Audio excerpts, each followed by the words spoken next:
Hello, everyone. Thank you so much for joining me for this Q&A. I want to thank IFC Films and Creative Company for putting this together. And today we are discussing the film Enemies of the State, and we have with us director Sonia Kennebeck. Thank you so much for joining me today. I have so many questions about this incredible film and about your work in general.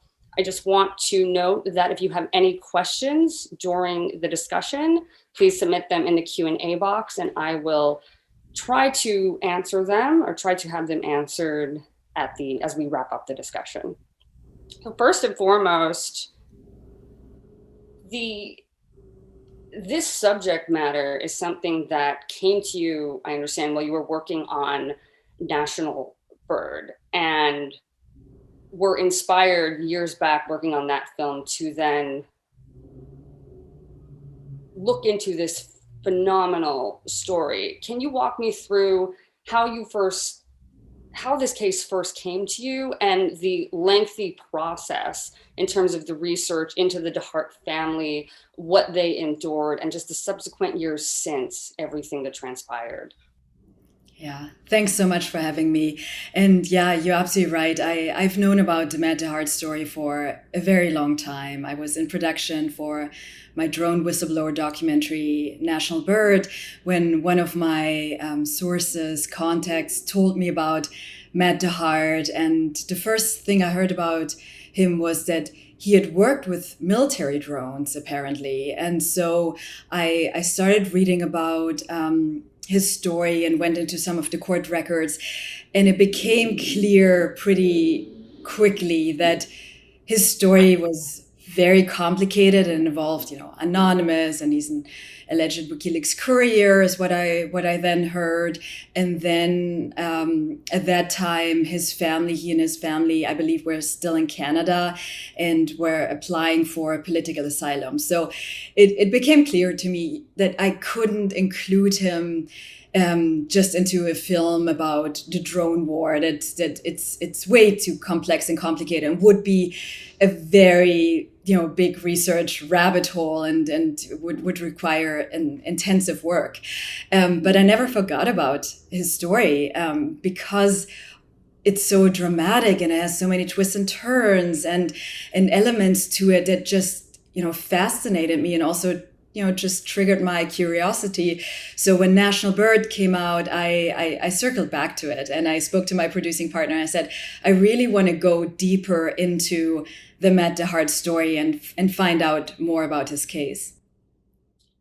What did having the luxury of time then enable you to add to this story? Because you're very close with this family, you became very much embedded in their lives. But I imagine that while that gives you a really close connection to them and allows you to see everything that they went through, which was so heart-wrenching to see that transpire in this film, how did it also maybe hinder you where you might have been inclined to perhaps lean towards their perspective? Because those are the two competing perspectives in this production. We have the FBI's viewpoint and so on, and then we also have this family that we can so easily relate to. Yeah. I mean, you're getting right to the point of what made this film so challenging for myself as the director, but also for our entire independent film team, is that yes, when you go into the making of a documentary and you interview lead characters and follow their lives for years, you become close. And of course, as you said so well, the stories are heart-wrenching. And when we were doing the interviews, it was really, it was impacting, me, but also my director of photography, Torsten Lapp. Like both of us were really affected by, their story and how it impacted them and their perspective of what had happened to their son. But then, as we went deeper into the research and got the interviews with the prosecutor and the investigator who had a whole different perspective on the Matt DeHart story, but were also very passionate about their side of the story, and had some of the statements were entirely conflicting. That's where it got really complicated, and became such a challenging project for my film team, because we were trying to reconcile, the different versions of the truth of the story, and trying to really get to the bottom of it, and figure out, like, how can there be so entirely contradictory perspectives on one story. And then it became clear to me that this film would be about more than just one individual case, but it's really about, the truth and how to find the truth in, a world full of secrets and contradictions and conspiracy theories, and really about, and about critical thinking and probing yourself as a storyteller, but also, I think, the audience as well, and challenging the viewers in their own beliefs and expectations. Absolutely. I think it asks audiences to be comfortable with not knowing, because what's done so beautifully in this film, which is so rare to see at the moment, and just increasingly in the last few years, when a subject and a story is presented, typically an argument is put forth. And I think it's very difficult and frustrating, and a lot of times confusing as a viewer or a reader, to be able to take in facts from both sides and just not have a conclusive answer. Could you speak to putting together something where you are left questioning, I think, more than you're leaving with a call to action, or a concrete message? Yeah, I think that's a very big part of this film, the story, and what I'm trying to, comment on as a director. It's, I think what's really important for audiences to know is that I didn't know, and my film team, we didn't know the outcome of our investigation when we first started. So we really went into this whole story and how we would tell it open-mindedly. And I think that's really crucial for for all documentarians and also journalists, that we have to probe ourselves. We have to be open-minded in our research, because otherwise, we just put, kind of, how do you say it, blindfolds on, or, we might miss important evidence and information if we just research in one direction, and if we are too certain of where the investigation and research would lead us. And that's why I really wanted to structure the film in a way that it mirrors our own journey of investigation, kind of the twists and turns, that you see in the film and become part of, is really what we experience as filmmakers. It mirrors, kind of the journey that we went on to, and kind of, I hope that the audience will feel a little bit of what we were feeling while we were producing this film and investigating a story. And yes, it has ambiguity. Part of it is because the government and the FBI were really blocking our research, and we spent a lot of time investigating the FBI as well. And we were filing public records requests and freedom of information requests early on, and interview requests. We filed our own court motions, and some of it, as you see in the film, led to pretty big results. But at the same time, because the FBI, at some point sent us an email and said, no current or former FBI employee should cooperate with this project. I mean, that raises a lot of flags, but it also, it really blocks. It's very intransparent. And I think it's highly problematic in a democracy that, government agencies would be so intransparent. But the ambiguity for me, it is important, because I do think that our reality right now and human behavior, there is a lot of ambiguity in it, especially when we live in a world and, in a state, in a country where there are so many government secrets. And I did not want to fill the void and so the lack of information with speculation. And it might be uncomfortable for some people to, have this ambiguity in the film, but I really challenge everyone who watches it to think about, the meaning of it, the statements that are made in the film, sometimes by not saying certain things, or, like not giving a clear answer, because I think it says so much more on a deeper level. Well, that was what was so impactful, I think, among so many sequences in this, and all of this communicated, that you have the FBI, their silence when there is a pretty intense argument being made, or accusation being made, that is linking them to the anthrax attacks post 9/11. In fact, wasn't Al Qaeda, that it was used in some capacity, fear mongering, and many other alleged purposes, and so on. You would imagine that there would be more of an effort to have that disproven, or to have something on record where that's taken down. But I think the silence was really eerie to watch, and to walk away from this film with. And I'm curious if you've received any pushback since. I know, of course, you were running up against walls in the research and in the development process, but since then, because there is a lot that speaks for itself, even if you're not overtly saying it.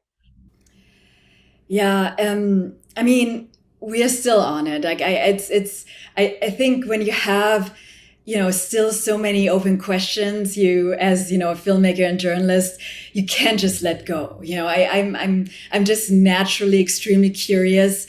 I do see a lot of problems with too much government secrecy, and the fact that government agencies and officials are not sitting down for interviews. I do think that a lot of the problems that we are dealing with today stem from, a lack of transparency. And of course, some of the lies that, government officials and politicians have been telling, and that, the misinformation and so on. I think that really breeds a lot of the conspiracy theories that we are up against right now. And then like, in addition to that, the reason I got started on this project is because of the allegations and the evidence for government misconduct and the mistreatment in the jail. And so, the reason I think we are prone to believe conspiracy theories is because some of them, turn out to be real and true. And that's where the problems come in, right? Like, when you have, we now have evidence of, government torture and surveillance breeds paranoia. And that's what this film is also about. And like, yeah, for me, this film and this story, it has so many layers that really go beyond this one individual case, but it really deals with, the world we live in today, where we have surveillance, we have paranoia, we have state paranoia, a government that is afraid of leaks and whistleblowers, and that might overstep for that reason. So, I really hope that people who watch this film, like, see the layers and maybe watch it again, because there's a lot in the film that might not be as obvious, when you see it the first time, but it is very meaningful for me when I go back in and see, the layers and the paranoia that I was feeling myself, and that, we have to deal with in a world of surveillance. And I think what you touched on that's so important is the element of prison mistreatment that is in this story, where it almost becomes sidelined. Matt DeHart's claim that this is what, or actually there is evidence that this is correct, what happened to him, if I'm not mistaken, and how that is something that in the US we have just come to expect as part of incarceration, and how we turn a blind eye to it. And I really think that calls on, in the film, such a problematic element in the justice system that I think, of course, is not really explored enough. I was curious for you how that played into this production, and also what you're hoping maybe comes out of that, some discussions regarding that issue, which is always so pervasive. Yeah. I mean, that was probably one of the main reasons I wanted to investigate his story, because his mistreatment in the jail was so and is so well documented, and that the FBI interrogated him for espionage. He did receive Thorazine in the jail, which is a very heavy old drug, and there are submission chairs and spit hoods. The question that then appeared for us was that how much of his mistreatment is systematic and part of the general mistreatment that of people who are detained in jails and prisons in the United States, and how much was specifically targeted to him.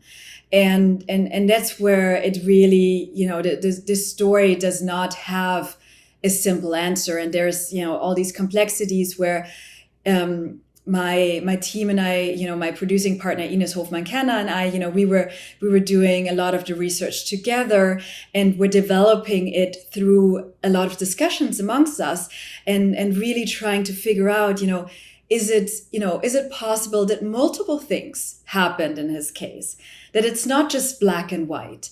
And I do think that we come from, kind of the way that we consume, films, and especially, through fiction films in Hollywood, from a perspective that we are trained to look for sort of the hero and the villain, and who's good and who's bad. And a lot of these fictionalized stories that they have been simplified, but human life and the human experience and human behavior is often more complicated, and maybe in this case multiple things happen at the same time, and we have to see the different perspectives, and and what Matt DeHart and his family have been through, but also the prosecutors, the investigators' perspective, and the victims' families of the child pornography case.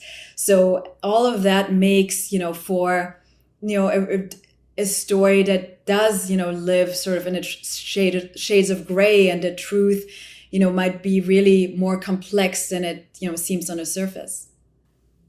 And another element that I think complicates this story, and it's been a theme in your work in general, that there is a military connection. Matt DeHart's father, Paul, Leanne, his mother, they are from a military background. So the idea that they're backing a whistleblower, essentially, when they are patriots and they have this long history, this deep love of the country, I wonder, how did you reconcile that dichotomy, because that was so compelling? Yeah, I think that there's another reason why I was so intrigued by the story and the DeHart parents, because they were on the inside. They were essentially, they were intelligent, with top secret clearances, essentially spies during the Cold War, and that was their experience. And his father, Paul DeHart, and Matt DeHart's father, worked for the NSA. So for me to meet these people who had not only served their country, but also were on the inside of the secret system, and then came to distrust it to such a level, like to the extent that they would defect their own country and apply for political asylum across the border in Canada. That was, just so, fascinating to me. And I really wanted to understand what led them to this decision. And also, was there more to their accusations and their fear of surveillance and their paranoia, because they know what's possible, and so that is certainly sort of a threat in all of my work, and especially when you think about, like, when I got into and I began work on a story after I completed a film about drone whistleblowers. So I had personally experienced paranoia, and have seen, extensive, government overreach. And so I came to this film, and my entire team, because I have a very, close creative team who's been with me on this creative journey. Like, we all came from that experience into making, a film that would eventually be Enemies of the State. And to talk a bit about the Canadian asylum hearing, which I think is so impactful for a lot of reasons, particularly because of the way that it's recreated in through a kind of narrative lens. And also there's actors lip syncing to the audio recordings of the actual events that transpired or during the hearing. There has been discussion in recent weeks in terms of Morgan Nelville's Roadrunner, how he used technology to present Anthony Bourdain's voice. It was his words, but it was artificial technology to speak for him. Mm-hmm. And there was a discussion about the authenticity of that, and it became a pretty controversial subject matter. So I'm just curious for you, what was the preparation like in terms of using actors, recreating these spaces, and weaving together reality with your own artistic vision? Yeah. I do using recreations in my films. Like, I do think, or put a lot of thought into doing that and how to do it, because they are documentaries and they're based on extensive investigative research, like, meaning that what you see in the film is really the tip of the iceberg in terms of research. We read thousands of pages of court documents, my producing partner Ines Hofmann-Kenner and I, and we're discussing it. We filed our own court motions to unseal documents. We did Freedom of Information Act requests, public records requests, and those things take years, to process, and a lot of work. So my films are based on extensive research, and to use recreations, I think, has to be always carefully considered when doing this type of work.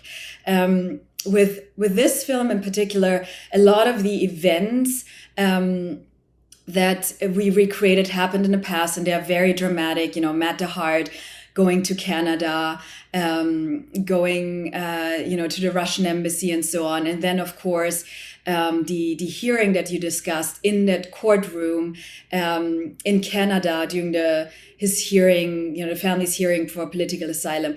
And that was a document we received, this audio recording of Matt DeHart retelling his own story. And it's original audio, and that was crucial for us to use, and for me to use, because it shows Matt DeHart's side of the story, and also a lot in the presentation and how he would present his side of the story. And since this is, a documentary film and not a podcast, I had to find a way to, use it extensively while, providing the audience with images. And for me, it means, images that are meaningful and have a layer. So when we use the court hearings, I actually put on screen that these are original recordings. And I think it's very important to disclose that to the audience, and they understand that the voices are real. The interviews with all the talking heads, the interview partners, the family, the investigators, and so on, all of those are the actual people. And I try to disclose as much additional information that was, that's crucial for the audience on screen as well. For example, when we unsealed the court records, when we received certain evidence, and that's important to me when using,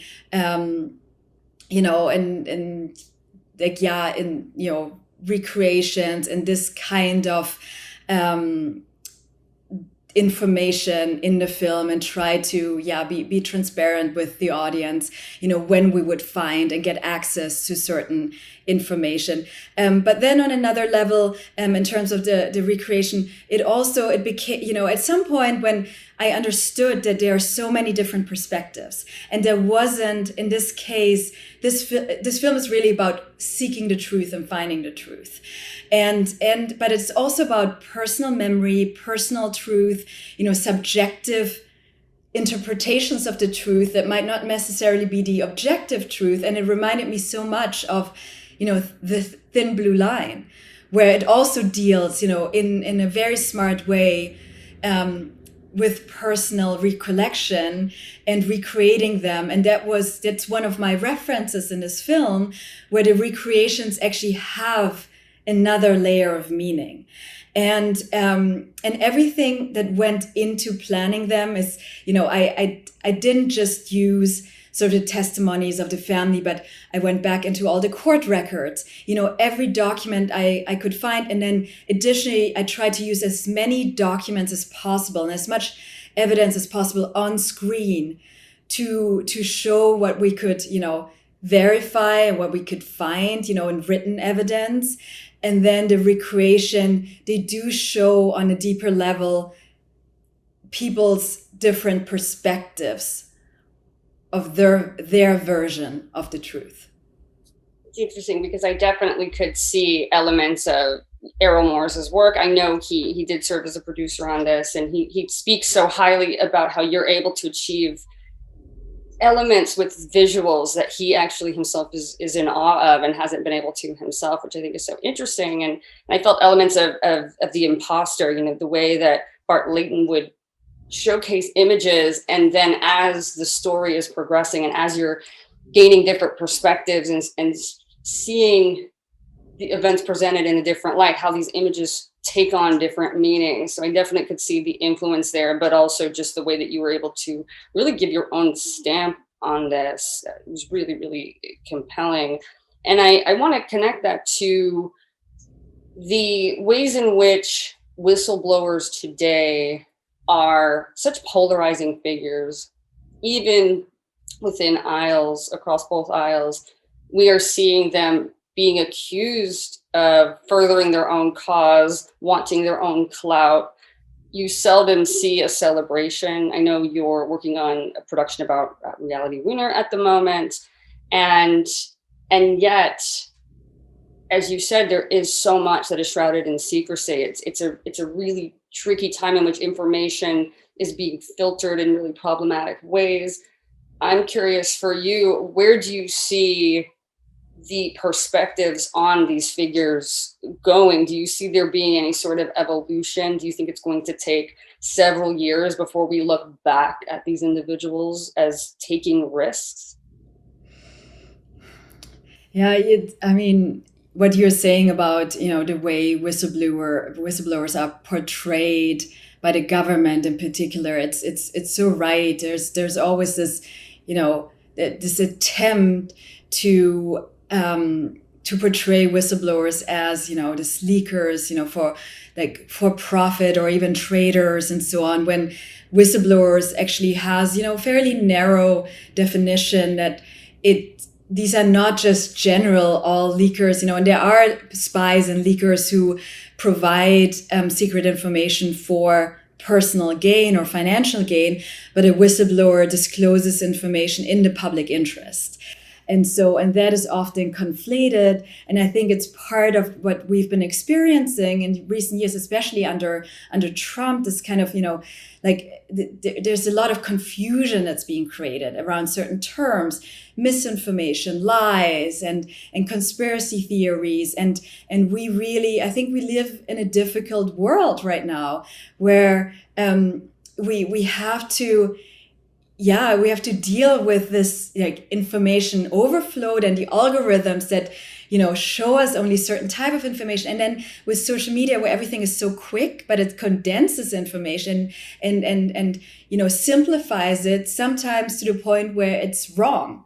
And so for me, this film is, part of my commentary on this, how to, really go a little bit slower and try to and scrutinize your own beliefs and expectations as well, and go into research open-minded, and go into all directions, and be open-minded when there's change, when new information comes out, which one of the professors, the experts in my film discusses towards the end of the film, and it really I want to challenge people with this film in general, but also challenge them to be critical thinkers and to, probe information and possibly, not always accept an easy answer, and also do their own research into stories. And, to go back to how whistleblowers are portrayed. I mean, in this sense, some people have described, Matt DeHart as a truth teller and a whistleblower, and it's not entirely clear. I mean, at this point, I wouldn't describe him as a whistleblower. The information that he had allegedly received on his server that came, even according to his and his parents' own accounting, from somewhere else. So he's an alleged WikiLeaks courier, but it hasn't been revealed yet. And so I was very cautious in the way that I, would introduce the information that his mother is talking about, which is, it is a smoking gun. But and she says she had she has seen it, but then in this part of the film, Professor Gabriella Coleman does say also that until we have that hard evidence, until we see that information, it's still not confirmed and verified. And that's where I'm putting out there what what are the essential parts of the story, but they are put into context. And I think that is really important, nowadays. Like, I didn't want to simplify things or narrow them down, but I wanted to make them, and show how complicated some of these stories are, and for the viewer to, accept that too.